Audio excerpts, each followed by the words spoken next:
welcome to Super Dwarf Sunday for October 3rd, 2021. I'm Lori with Behavior Education at Spirit Keeper Equine Sanctuary. I am joined today by Tao Seti from Reach Out Reptiles, our Super Dwarf Reticulated Python, who of course is starring in this week's video. And this week's video is actually a training session that I did with TC that was completely unplanned because TC, of course, did something unexpected and goofy. But because I was filming some other training sessions at the time, I got that behavior on film, and well, not literally on film, but I digitally got that behavior documented, and you're going to get to see that in this week's Super Dwarf Sunday. Motivation drives behavior, and in the following clips, TC demonstrates a clear case of competing motivations. You're probably wondering what you're seeing here, but here is the situation. TC was in a completely different room of the house, and I was working with some snakes in this room, which is my front office area. I was training them, and I had some small rat pinkies and some small fuzzy mice in this container of warm water, and I was taking them out as needed to feed some very small snakes and some young snakes during their training sessions. Well, when I came back from one of the training sessions, TC was there on this bench, and he had his head and part of his neck in the water, and he actually had his head laying on top of one of the small rat pinkies, and at one point he had his whole face underneath the water. So he had come from like 2 rooms away and made his way over to this bench and found the food reinforcers that I was giving to these other snakes.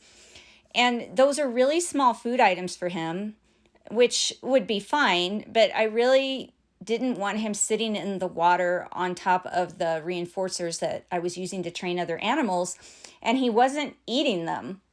He was just sitting on top of them, probably waiting for them to move because he hasn't learned to take non-moving prey at the end of a scent trail. He always waits for me to dangle it on the tongs. So I decided to try to target him away from the warm water with the small food and give him a regular sized meal. Motivational states are influenced by hormones and neurotransmitters within the brain, as well as by external stimuli.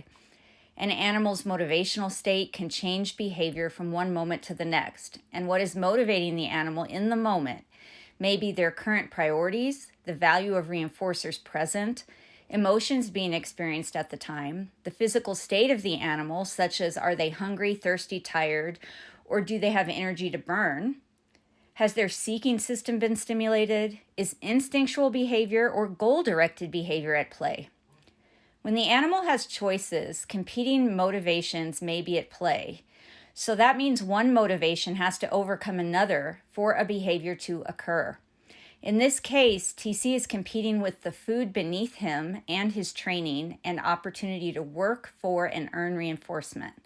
Not only does he have to weigh the energy cost versus benefit of staying near the food he has or moving and earning what previous experience has likely taught him will be a greater amount of reinforcement.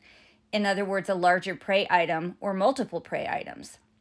The value of each option can depend on the quality and quantity of each reward, as well as TC's internal state at the time.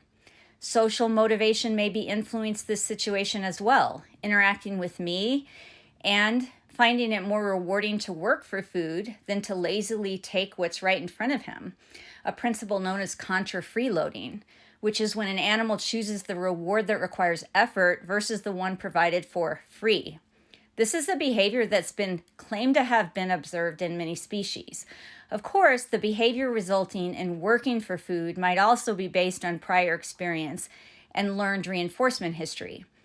Whatever was going on inside TC's head, he ultimately chose to follow his training and move to the target, earning a larger reinforcement than what he had access to in the container of water that he was sitting on top of.